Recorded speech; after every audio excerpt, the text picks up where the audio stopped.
സഹോദരി സഹോദരന്മാരെ, കേരള NG യൂണിയൻ്റെ കലാ സാംസ്കാരിക കായിക വിഭാഗമായിട്ടുള്ള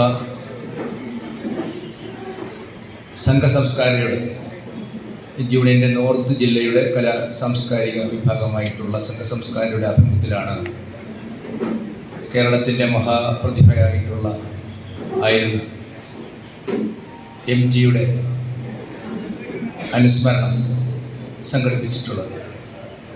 ആ അനുസ്മരണ യോഗമാണ് ഇന്നിവിടെ ചേരാൻ പോകുന്നത്.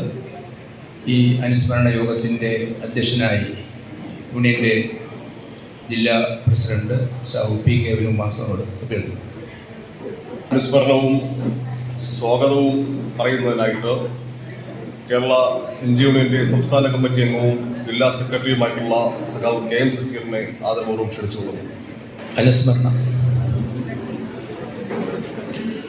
അക്ഷരങ്ങൾ കൊണ്ട് ഇതിഹാസം സൃഷ്ടിക്കാൻ MD എന്ന രണ്ടക്ഷരം ഇനിയില്ല. കാലാതിവർത്തിയായ കഥാപാത്രങ്ങളിലൂടെ തലമുറകളെ പ്രചോദിപ്പിച്ച് ഇതിഹാസം രണ്ടാമൂഴമില്ലാതെ വിടവാങ്ങി. 1933 ജൂലൈ 15 കൂടല്ലൂരിലെ സാധാരണ കുടുംബത്തിൽ ജനിച്ച MD വിദ്യാർത്ഥിയായിരിക്കെ തന്നെ വാക്കുകളിലുള്ള തൻ്റെ വൈഭവം പ്രകടമാക്കിയിരുന്നു. വിക്ടോറിയ കോളേജിൽ പഠിക്കെ പ്രസിദ്ധീകരിച്ച രക്തം പുരണ്ട മൺതരികൾ എന്ന ചെറുകഥയാണ് ആദ്യം പ്രസിദ്ധീകരിച്ചത്. കുടുംബ ബന്ധങ്ങളിലെ ഇഴയടുപ്പങ്ങളെയും ശൈഥില്യങ്ങളെയും വർണ്ണിക്കുന്ന നാലുകെട്ട് എന്ന നോവലാണ് ആദ്യമായി പുസ്തക രൂപത്തിൽ പ്രസിദ്ധീകരിച്ചത്. മാതൃഭൂമിയിൽ നിന്നും വിരമിച്ച ശേഷം MD കേരള സാഹിത്യ അക്കാദമിയുടെ അധ്യക്ഷനായും പിന്നീട് തുഞ്ചൻ സ്മാരക സമിതിയുടെ അധ്യക്ഷനായും സേവനമനുഷ്ഠിച്ചു. അപ്പോഴെല്ലാം മലയാള ഭാഷയെ ലോക നിലവാരത്തിലെത്തിക്കുക എന്ന ലക്ഷ്യത്തോടെയാണ് പ്രവർത്തിച്ചത്. മനുഷ്യ മനസ്സുകളുടെ വ്യതിയാനങ്ങളിൽ കഥകളുടെ ആത്മാവ് തേടിയ ആ മഹാപ്രതിഭ മലയാള സാഹിത്യത്തിനും ചലച്ചിത്ര മേഖലയ്ക്കും ഒരുപോലെ സംഭാവന നൽകി.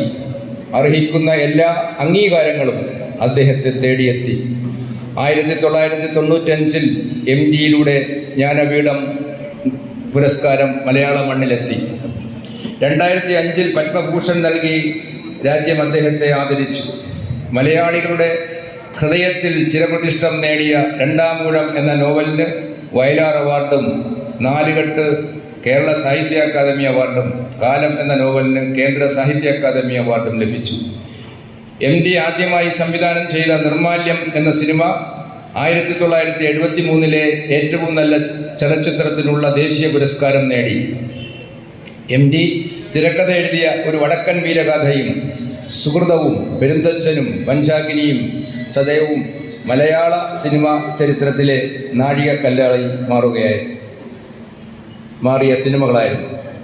കാലത്തിൻ്റെ പ്രയാണത്തിൽ സാഹിത്യത്തിലുണ്ടായ മാറ്റങ്ങളെ അംഗീകരിക്കുകയും എഴുത്തുകാരന് സാമൂഹ്യ പ്രതിബദ്ധത ഉണ്ട് എന്ന ഉത്തമ ബോധ്യത്തിൽ തൻ്റെ എഴുത്തിലൂടെ സമൂഹത്തിലെ അപജയങ്ങളെ കൂടി പ്രതിഫലിപ്പിക്കാൻ ശ്രമിച്ച മഹാനായ എഴുത്തുകാരനായിരുന്നു MD വാസുദേവൻ നായർ. വ്യക്തിജീവിതത്തിലും അദ്ദേഹം അങ്ങനെ തന്നെയായിരുന്നു. സാഹിത്യകാരൻ ഭയപ്പാടില്ലാതെ അഭിപ്രായം പറയണം എന്ന് അദ്ദേഹം വിശ്വസിച്ചു. നോട്ട് നിരോധന സമയത്ത് ചോര ഉരുകി വിയർപ്പായി മാറിയതിൻ്റെ കൂലി മൂല്യമുള്ളതാക്കി മാറ്റാൻ ക്യൂ നിൽക്കണം എന്ന തൂക്ലക്കിൻ്റെ പരിഷ്കാരമാണെന്ന് MD സംശയമില്ലാതെ വിളിച്ചു പറഞ്ഞു. MD മരണശേഷം സോഷ്യൽ മീഡിയകളിലും ചില വർഗീയ കോണുകളിൽ നിന്നും ഉയർന്ന അപശബ്ദങ്ങൾ അദ്ദേഹം ഉയർത്തിപ്പിടിച്ച സാമൂഹ്യ പ്രതിബദ്ധതയുടെ വലിപ്പം നമ്മെ ബോധ്യപ്പെടുത്തുന്നു. MD എന്ന രണ്ടക്ഷരം മലയാളമുള്ള കാലത്തോളം അനശ്വരമായി നിലകൊള്ളും എന്നതിൽ ആർക്കും സംശയം വേണ്ട. മലയാളിയുടെ സർഗപ്രപഞ്ചത്തെ ഉദ്ദീപ്തമാക്കിയ MD എന്ന ദ്വയക്ഷരം പ്രതിഭാസത്തിന് മുന്നിൽ ആദരാഞ്ജലികൾ അർപ്പിക്കുന്നു. അതുപോലെ തുടർന്ന് അനുസ്മരണ പ്രഭാഷണം നടത്തുന്നതിന് എത്തിച്ചേർന്നിട്ടുള്ള നമ്മുടെ യൂണിയൻ്റെ സംസ്ഥാന സെക്രട്ടറി സഹു PP സന്തോഷ് കുമാറാണ്. സഹാവിനെ ഏറെ സ്നേഹപൂർവ്വം ഈ അനുസ്മരണ യോഗത്തിലേക്ക് സ്വാഗതം ചെയ്യുന്നു. നമ്മുടെ യൂണിയൻ്റെ സംസ്ഥാന vice president സഹു KP Sunilkumar Sahu ഈ യോഗത്തിൽ സംബന്ധിക്കുന്നുണ്ട്. സഹാവിനെ സ്വാഗതം ചെയ്യുന്നു. അതുപോലെ സംസ്ഥാന സെക്രട്ടേറിയറ്റ് അംഗം സഹാവ് M രഞ്ജിനി ഈ യോഗത്തിൽ സംബന്ധിക്കുന്നുണ്ട്. സഹാവിനെ സ്വാഗതം ചെയ്യുന്നു. അതുപോലെ നമ്മുടെ ജില്ലയുടെ വൈസ് പ്രസിഡന്റ് സഹാവ് അർച്ചന പ്രസാദ് വേദിയിലുണ്ട്. സഹാവിനെ സ്വാഗതം ചെയ്യുന്നു. യൂണിയൻ്റെ സംസ്ഥാന കമ്മിറ്റി അംഗങ്ങളായിട്ടുള്ള സഹാവ് G ശ്രീകുമാർ, S ശ്രീകുമാർ എന്നിവരെ സ്വാഗതം ചെയ്യുന്നു.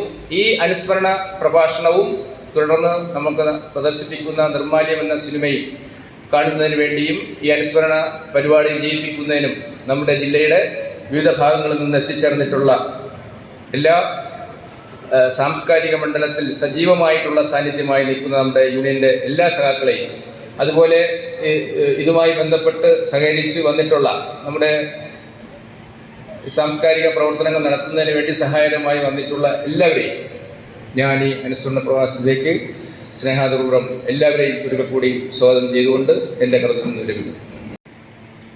അനുസ്മരണ പ്രഭാഷണം നടത്തുന്നതിനായിട്ട് ബഹുമാനപ്പെട്ട ശ്രീ ഷാജിയൻ കരുൺ സാറിനെ സ്നേഹാദരങ്ങളോടെ ക്ഷണിച്ചോളൂ. മരണത്തെക്കുറിച്ച് അദ്ദേഹം സൂചിപ്പിച്ചിട്ടുള്ള ഒരു വാക്ക് പലപ്പോഴും നമ്മൾ മനസ്സിലാക്കാൻ ശ്രമിക്കുന്നത്, എണ്ണ തീർന്ന ഒരു വിളക്കിൽ പതിയെ ആ തിരി അണയുമ്പോൾ അതെങ്ങനെ അണയുന്നു എന്ന് അദ്ദേഹം സൂചിപ്പിക്കുകയുണ്ടായി. അതിനൊരു വിഷ്വൽ ഫോമുണ്ട്, ജീവിതത്തിൽ അതിനകത്തുണ്ട്. എണ്ണ ആരാണ് തന്നത്, എങ്ങനെയാണത് സ്വയം അണയുന്നത് എന്ന് തീരുമാനിക്കുന്ന സന്ദർഭങ്ങൾ അതിനകത്തുണ്ട്.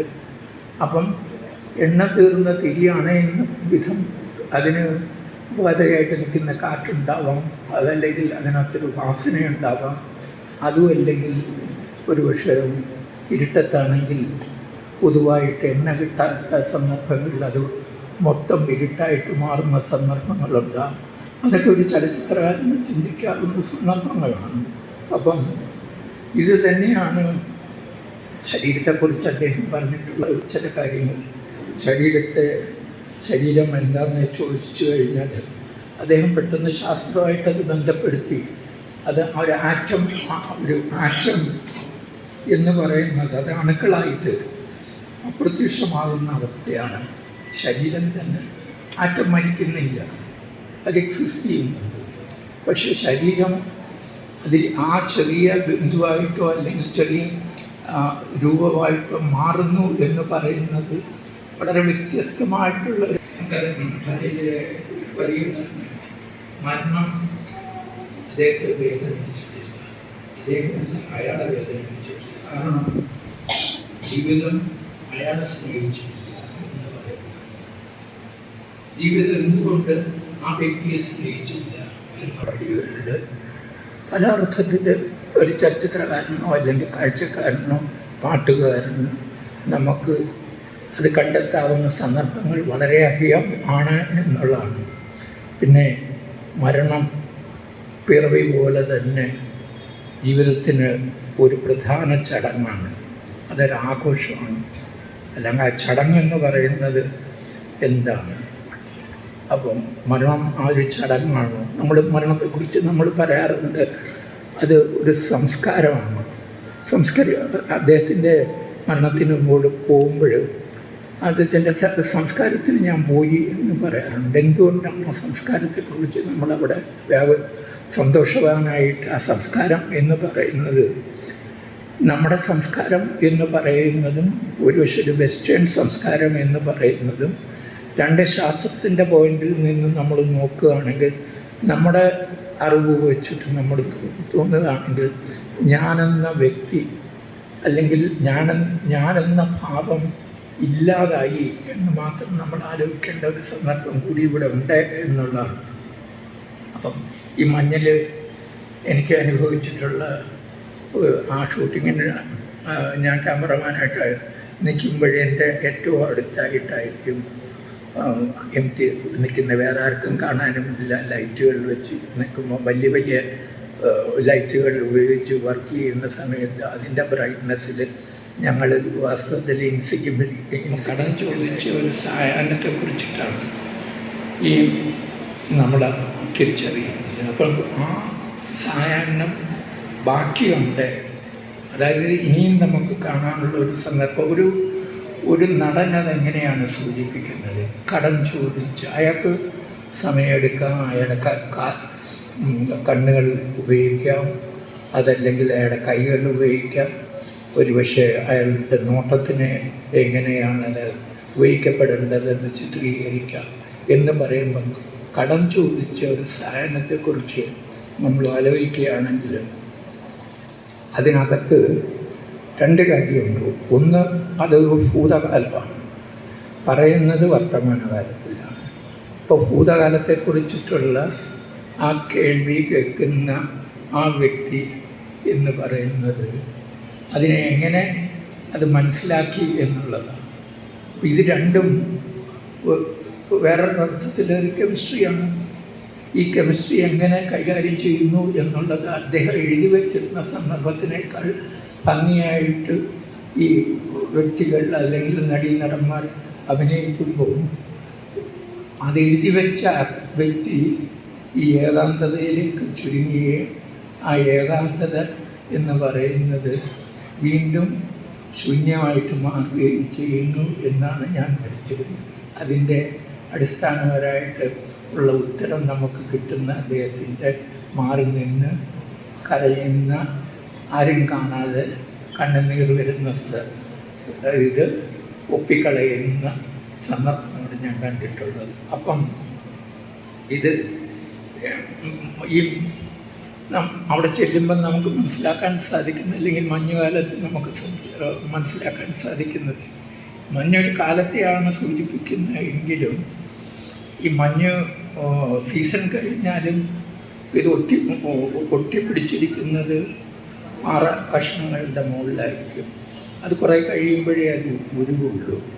ഇത് നേരത്തെ പറഞ്ഞ കാലഘട്ടത്തിനെയും സൂചിപ്പിക്കുന്നു എന്നുള്ളതാണ്. അതെങ്ങനെ അത് മനസ്സിലാക്കി എങ്ങനെ പറഞ്ഞു കൊടുക്കുന്നു എന്നുള്ളത് ആണ് നമുക്ക് തിരിച്ചറിയാൻ സാധിക്കുന്നത്. അപ്പം പല അദ്ദേഹത്തിൻ്റെ വരികളും നമുക്ക് വീണ്ടും വീണ്ടും ആലോചിക്കാവുന്ന ഒരു സന്ദർഭമായിട്ടാണ്. അപ്പോൾ അതിനകത്ത് ബന്ധത്തെക്കുറിച്ച് സൂചിപ്പിക്കുന്നുണ്ട്, ഒരു സ്ത്രീയും പുരുഷനും ഉള്ളൊരു ബന്ധത്തെക്കുറിച്ചിട്ട് സൂചിപ്പിക്കുന്നുണ്ട്. അപ്പം അതിൻ്റെ സൗന്ദര്യം അദ്ദേഹം സൂചിപ്പിച്ചിട്ടുള്ളത് അതെങ്ങനെയാണ് എന്ന് ചോദിക്കുമ്പോൾ ഒരു വലിയ ഒരു തടാകത്തിൽ ഒരു കല്ലെറിയുമ്പം കല്ല് താഴോട്ട് പോകുമ്പം 1-2 ചെറിയ കുമ്മളകൾ സ്വയം ഉണ്ടാവുകയും അത് വേർവിട്ട് പോവുകയും ഏതാണ് മുകളിൽ പോയി പൊട്ടുകയും ചെയ്യുന്നു എന്ന് സൂചിപ്പിക്കുന്ന ഒരു വ്യക്തിക്ക് അല്ലെങ്കിൽ ഒരു കലാകാരന് അത് അല്ലെങ്കിൽ അത് അനുസരിച്ചിട്ട് പ്രവർത്തിക്കാൻ സാധിക്കുകയും കാഴ്ചയുള്ള ഒരു നടന്മാർക്ക് അത് മനസ്സിലാക്കുകയും അതെങ്ങനെ പെർഫോം ചെയ്യുകയും ചെയ്യുന്നു എന്നുള്ളതും നമുക്കും തിരിച്ചറിയാവുന്നതേ ഉള്ളൂ. അപ്പോൾ അവിടെ എല്ലാം വിഷ്വലായിട്ടുള്ള ഇൻ്റർപ്രിട്ടേഷൻസ് നമുക്ക് സാധിക്കുന്നു എന്നുള്ളതാണ് തിരക്കഥയുടെ ഏറ്റവും വലിയ സ്ട്രെങ്ത് എന്ന് മാത്രമാണ് ഞാനിവിടെ സൂചിപ്പിക്കുന്നത്. അപ്പം ഇതിന് ഒരു അദ്ദേഹത്തിൻ്റെ എല്ലാ കാഴ്ചപ്പാടുകളിലും നമ്മൾ തിരിച്ചറിയുന്നത് ഈ ഓർമ്മകളെന്ന് പറയുന്നതിന് ഓർമ്മയെക്കുറിച്ച് അദ്ദേഹം സൂചിപ്പിച്ചിരിക്കുന്നത് ഓർമ്മകളിൽ നമുക്കൊരു പൂക്കാലം ഉണ്ടായിരുന്നു. അപ്പം ആഘോഷത്തോട് പങ്കുവെക്കാൻ ചിരിയും പ്രകാശമുള്ള കുറേ വർഷങ്ങളും ഉണ്ടായിരുന്നു. ഈ വർഷങ്ങൾ പിന്നീട് എങ്ങനെ നഷ്ടപ്പെട്ടു എന്ന് ആലോചിക്കുകയാണെങ്കിൽ അത് മെറ്റഫോറിക്കലായിട്ട് നമുക്ക് ആലോചിക്കാവുന്ന കാര്യങ്ങളാണ്. അത് തിരിച്ചറിയാവുന്ന ഇതെങ്ങനെയാണ് മെറ്റഫോറിക്കലായിട്ട് നമ്മൾ തിരിച്ചറിയുന്നത്, അത് എങ്ങനെ വേർപെട്ടുപോയി, അതല്ലെങ്കിൽ എങ്ങനെ തിരിച്ചു കൊണ്ടുവരും. നമ്മുടെ സ്വപ്നം പോലെ തന്നെയാണ്. സ്വപ്നങ്ങൾ വളരെ കാണുമെങ്കിലും അതിൻ്റെ ഒരു ചെറിയ അംശം മാത്രമാണ് ഉറക്കം എഴുന്നേൽക്കുമ്പോൾ നമുക്ക് ഓർമ്മ നിൽക്കുന്നുള്ളൂ എന്നുള്ളതാണ്. അൺകോൺഷ്യസ് ലെവലിൽ അപ്പോൾ അൺകോൺഷ്യസ് ലെവലിൽ MT ഒരുപാട് തരത്തിൽ അൺകോൺഷ്യസ്നെസ് ഒരു സ്വപ്നം പോലെ തന്നെ നമ്മൾ പറയാൻ മറന്നുപോയ പല കാര്യങ്ങളിൽ അല്ലെങ്കിൽ ആലോചിക്കാൻ ഉണ്ടായിരുന്ന സന്ദർഭങ്ങൾ ഈ അൺകോൺഷ്യസ് മൈൻഡ് വീണ്ടും നമ്മളൊരു പുസ്തകമായിട്ട് മറിച്ച് നോക്കുമ്പോൾ അതിൻ്റെ കർത്തവ്യം എന്താണെന്ന് അദ്ദേഹം എഴുതി വെച്ചു എന്നുള്ളതാണ് എന്നെ സംബന്ധിച്ചിടത്തോളം ഒരു ചരിത്രകാരൻ എന്നുള്ള നിലയ്ക്ക് എനിക്കതിൽ കൂടുതൽ നന്മ അല്ലെങ്കിൽ അർത്ഥം അതിനേക്കാൾ അദ്ദേഹത്തിൻ്റെ ഏകാന്തത. ഇപ്പം മാർക്വീസിൻ്റെ എന്തുകൊണ്ട് ആ പേര് കൊടുത്തു 100 years of solitude. ഒരു സ്നേഹിച്ച് ഒരു കുട്ടിയെ കല്യാണം കഴിക്കുന്നത് അത് കഴിഞ്ഞതിന് ശേഷം പിന്നെ അമ്പലത്തിനടുത്ത് വെച്ച് കാണുകയും ചെയ്യുമ്പോൾ ഒരു മനസ്സിൽ കൊണ്ട പ്രണയത്തിൻ്റെ മേൽ കാലത്തിൻ്റെ ഒരു ചുറ്റുവേലയും ചെയ്യാനാവില്ല, അത് സൂക്ഷിച്ചു വെക്കാനാവില്ല, അത് പ്രകടിപ്പിക്കാനേ ആവുള്ളൂ എന്നുള്ളത്. ഇവിടെയൊക്കെ നമ്മളെപ്പോഴും ഒരു മെറ്റഫോറിക്കലല്ല, അദ്ദേഹത്തിൻ്റെ എല്ലാ വരികളും നമ്മളെ സംബന്ധിച്ചിടത്തോളം ഈ രാമായണമായാലും അതിന് വളരെ വ്യത്യസ്തമായിട്ടുള്ള അർത്ഥത്തോടുകൂടി എന്നും അവരവരുടെ അത് എഴുതുന്നതും മനസ്സിലാക്കുന്നവരുടെയും പോയിൻ്റ് ഓഫ് വ്യൂവിൽ നമുക്ക് വ്യത്യസ്തമായിട്ടുള്ള കാഴ്ചപ്പാടുകൾ അത് തിരിച്ചറിയാൻ സാധിക്കുന്നു എന്നുള്ളതാണ് കൃതിയുടെ ശക്തി. അതാണ് അദ്ദേഹം നമുക്ക് നൽകിയിട്ടുള്ളത്. ആ സ്ട്രെങ്തിൽ മലയാളികളുടെ സുഹൃതമായിട്ട് അദ്ദേഹം മാറി എന്നുള്ളതും കൂടി സൂചിപ്പിച്ചുകൊണ്ട് ഞാൻ നിർത്തുന്നു. എല്ലാവർക്കും നമസ്കാരം. MT എഴുതുന്നത് ഇടതുഭാഗത്ത് തുടങ്ങി അങ്ങനെ എഴുത്തിങ്ങനെ പോവാണ്, അങ്ങനെ ഏതോ ഒരു തലത്തിലേക്ക് ഒഴുകിപ്പോകും. ഭാഷാശാസ്ത്രജ്ഞന്മാർ പറയുന്നത് ഒരാളുടെ എഴുത്തു നോക്കിയാൽ അയാളുടെ സ്വഭാവത്തെ തിരിച്ചറിയാൻ വേണ്ടി കഴിയുന്നതാണ്. MTയുടെ എഴുത്തും ഇങ്ങനെയായിരുന്നു. ഇവിടെ നിന്ന് തുടങ്ങുന്നു എന്ന് നിശ്ചയദാർഢ്യമില്ല, ഒരു തീരുമാനിച്ചുറപ്പിച്ചെഴുത്തല്ല. അദ്ദേഹം എല്ലാം തീരുമാനിച്ചു, എത്തും കൊമയും എല്ലാം തയ്യാറായി. എഴുത്തുമേശപ്പുരയിൽ മുന്നിൽ വന്നിരിക്കുമ്പോൾ, എഴുതാൻ വേണ്ടി തുടങ്ങുമ്പോൾ അറിയാതെ വാക്കുകളും ഭാഷകളും പ്രയോഗങ്ങളും ചിഹ്നങ്ങളും എല്ലാം താൻ അറിയാതെ തന്നെ എടുത്തെഴുതൂ എന്ന് പറഞ്ഞുകൊണ്ട് മുന്നിൽ വന്നു നിൽക്കുന്ന സാഹചര്യങ്ങളെ കുറിച്ച് അദ്ദേഹം പറഞ്ഞിട്ടുണ്ട്. ആർക്കു വേണ്ടിയാണ് എഴുതുന്നത് എന്ന ചോദ്യത്തിന് MT പറഞ്ഞത്, ഞാൻ എഴുതുമ്പോൾ എൻ്റെ മുമ്പിൽ വായനക്കാരനില്ല, എൻ്റെ മുമ്പിൽ വിമർശകനില്ല, എൻ്റെ മുമ്പിൽ പ്രസാധകനില്ല, എൻ്റെ മുമ്പിൽ ഞാൻ മാത്രമേയുള്ളൂ. ഞാൻ എഴുതുന്നത് എനിക്ക് വേണ്ടി മാത്രമാണ്. എൻ്റെ ഉള്ളിലുള്ള ചിന്തകളെ, വികാരങ്ങളെ തൃപ്തിപ്പെടുത്തുവാൻ എനിക്ക് വേണ്ടി മാത്രമാണ് ഞാൻ എഴുതുന്നത് എന്ന് MT. അതുകൊണ്ടാണ് മലയാളത്തിൻ്റെ ഭാഷാ പ്രതിജ്ഞയിൽ ഭാഷ ഞാൻ തന്നെയാണ് എന്ന് MT പറഞ്ഞുറപ്പിക്കുന്നത്. പക്ഷേ അങ്ങനെ പറയുമ്പോഴും MT അടുത്ത ഘട്ടത്തിൽ സൂചിപ്പിക്കുകയാണ്, ഞാൻ എഴുതിയതിനേക്കാളും കൂടുതൽ കീറിക്കളഞ്ഞതാണ്. എല്ലാം തീരുമാനിച്ചുറപ്പിച്ചാണ് വരുന്നതെങ്കിലും എഴുതി പിടിപ്പിച്ചതിനേക്കാൾ കൂടുതൽ കീറിയെറിഞ്ഞ വാക്കുകളുണ്ട്, പ്രയോഗങ്ങളുണ്ട്, ഭാഷയുണ്ട്, കഥകളുണ്ട്, നോവലുകളുണ്ട്. അദ്ദേഹം പറയുന്നു, കഥയെഴുത്താണ് ഏറ്റവും പ്രയാസം. കഥയിലെ ഒരു വാചകം മാത്രമല്ല, ചിലപ്പോൾ ഒരു വാക്ക്, ഒരു കുത്ത് പോലും മുഴച്ചു നിൽക്കുന്ന സന്ദർഭം ഉണ്ടാവും. അപ്പോൾ അതിനെ വെട്ടിക്കളയണം. അങ്ങനെ വെട്ടി ചുരുക്കി കൊണ്ടുവരുന്ന കുഞ്ഞു കഥയാണ് MTയുടെ ലോകപ്രശസ്തമായിരിക്കുന്ന ലോകത്തിലെ ലോക കഥാ മത്സരത്തിൽ 1-ാം സ്ഥാനത്തിലേക്ക് കടന്നു കഴിക്കുന്ന വളർത്തുമൃഗങ്ങളും നിന്റെ ഓർമ്മയ്ക്ക് ഇവിടെ ഈ പുസ്തക പ്രദർശനത്തിന്റെ ഭാഗമായിട്ട് കണ്ടപ്പോൾ ഞാൻ എടുത്തു നോക്കിയ പുസ്തകങ്ങളും നിന്റെ ഓർമ്മയ്ക്ക് എന്നാണ്. ലീലയെ മറക്കാൻ വേണ്ടി കഴിയില്ല. അച്ഛനോടൊപ്പം എപ്പോഴെങ്കിലും വന്നു കയറുന്ന അച്ഛനോടൊപ്പം, അച്ഛൻ്റെ വളരെ കാലത്തിന് ശേഷം അച്ഛൻ വരുമ്പോൾ നമ്മളേറെ പ്രതീക്ഷിക്കും. കുട്ടി അച്ഛൻ്റെ കയ്യിൽ ഒരു പെട്ടിയുണ്ടാവും. പക്ഷേ പെട്ടിയായിരുന്നില്ല കണ്ടത്, പകരം അച്ഛൻ്റെ കൈ പിടിച്ച് തൂങ്ങി വരുന്ന കുട്ടിയായിരുന്നു. അച്ഛനെ പ്രതീക്ഷിച്ച് ആഹ്ലാദാരവങ്ങളോടുകൂടി സന്തോഷം നിറഞ്ഞു നിൽക്കുന്ന സാമൂഹിക കുടുംബാന്തരീക്ഷത്തെ കുട്ടിയെ കണ്ടപ്പോൾ എല്ലാം പൊട്ടിത്തകർന്നു. സന്ദർഭം ഞാൻ പറയേണ്ടതില്ല. ഇതൊന്നും വായിക്കാത്ത ആളുകൾ ആരും ഇവിടെ ഇരിക്കുന്നു എന്ന് ഞാൻ വിശ്വസിക്കുന്നുമില്ല. ഒന്നും പറയാതെ, ഈ കുട്ടിയാരെന്ന് പറയാതെ സിലോണിലേക്ക് അച്ഛൻ തിരിച്ചുപോയ കാര്യം പറഞ്ഞ് MT കഥയെ അവസാനിപ്പിക്കുമ്പോൾ MT സൂചിപ്പിച്ചിട്ടുണ്ട്, കഥ എഴുതി തീർന്നതോടുകൂടി ഞാൻ പൊട്ടിക്കരഞ്ഞു പോയി. ജീവിതത്തിൽ നിന്നും പറിച്ചെടുത്ത ഏട് എന്ന് നാം സൂചിപ്പിക്കാറ് ആരുടെ കഥയാണ്?